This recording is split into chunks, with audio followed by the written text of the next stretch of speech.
Baka nanananghalingan. 11:30, 12:30, 1:30. Sagot Mga busy.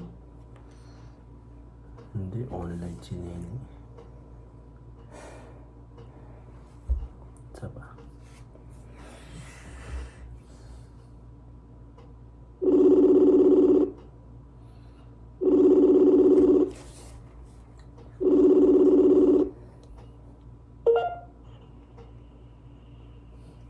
Nasa likod ko mo.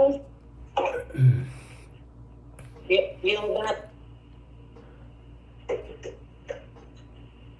Di ba pwedeng tawagan yun, Beb? Daddy, ayun na yung decision nun. Paano ang tawag gagawin mo? Ang gagawin mo dun, i-re-apply mo yung next year. Another gastos na naman. Kahit i-email o sabihin mo baka pwede pang mahabol. Daddy, ang decision ng immigration, yun na yun. Anong ihabol? Ano mo yun? Ano ba yan? Another application pag ano. Hindi pa bagong gastos ulit yun.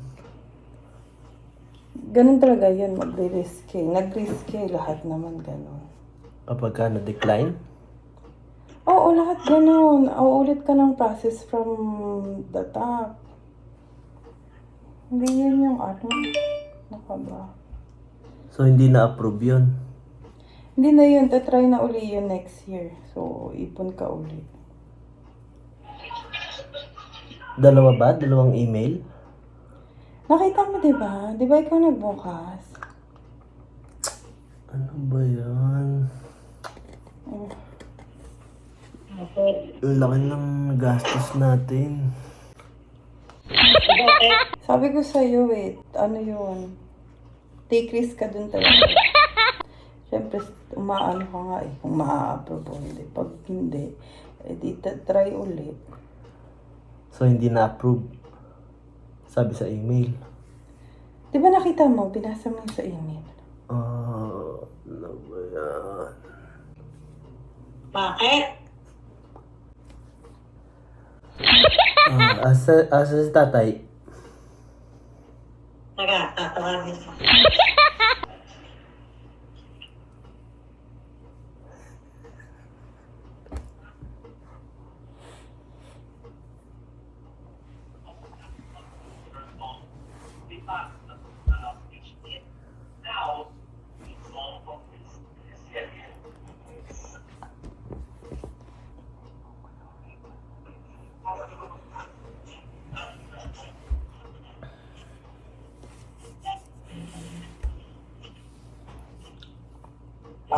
Sino pang nandyan? Sila ate? Oo. Nandyan?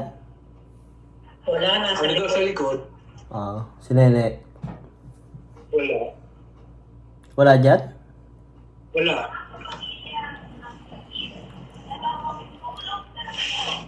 Bakit?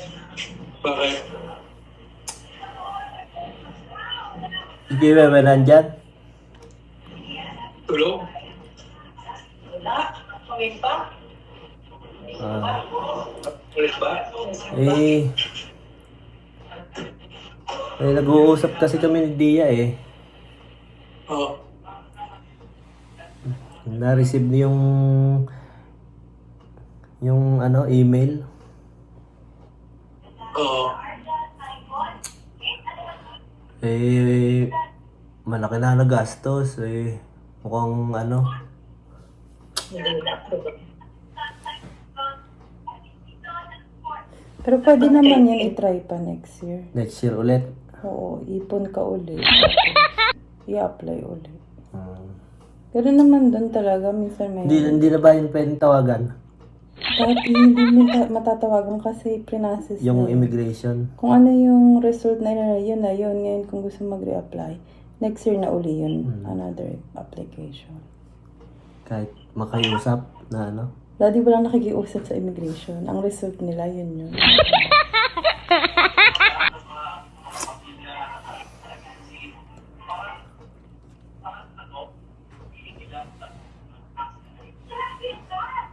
Paano kaya yun na-decline eh? Ba't kaya? Ba't Kaya, ganyan talaga. Nangyayari din yan dito. Dati.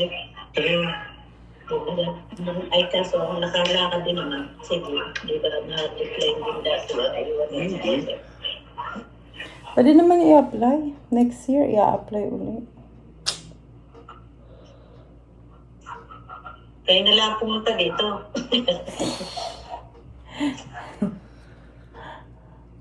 walang magagawa eh. Talagang ganun eh. Sumunod ka na sa proseso. Ito kasi, Wala namang, sabi naman nila, wala namang okay na. kaya nga. Ito kasi ang sabi sa ano, sa email. Anong reason nung nakalagay? Saan ba yan? Hindi ko ma-open sa phone ko eh.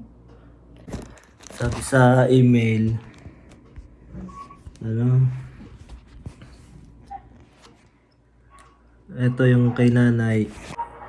Ano ba yung maingay? Sige. Patayin nyo nga muna. Kanina. Wala naman Hinaan nyo, hinaan. Natining dito. Aray bang hinaan? Hinaan nyo muna. Ako'y naano sa desisyon ng ano, na medyo na ano ko.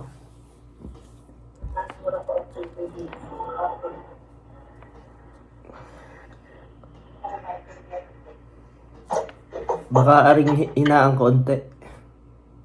Ayun na. Ito ang sabi kasi, ang reason. Ito pala. Sabi dito, this is in reference to your application for temporary residence. A decision has made on your application. We require your passport to finalize processing your application.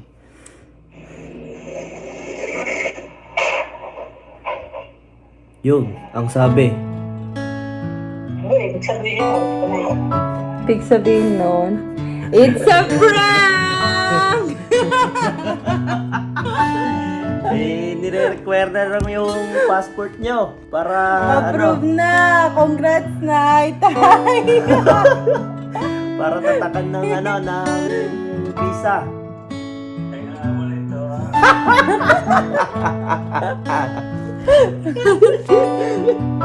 Naka-record.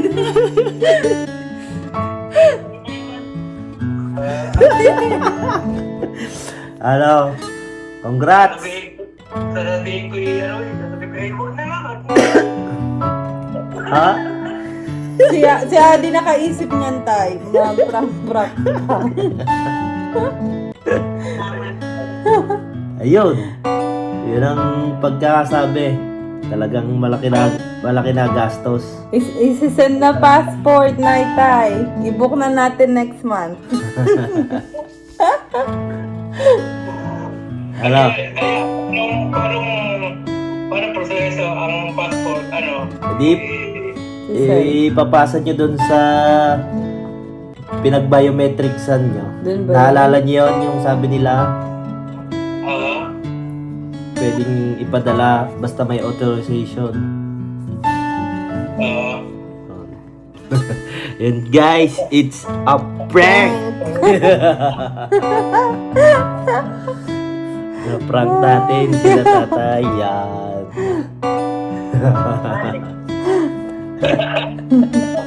Patay ka na to?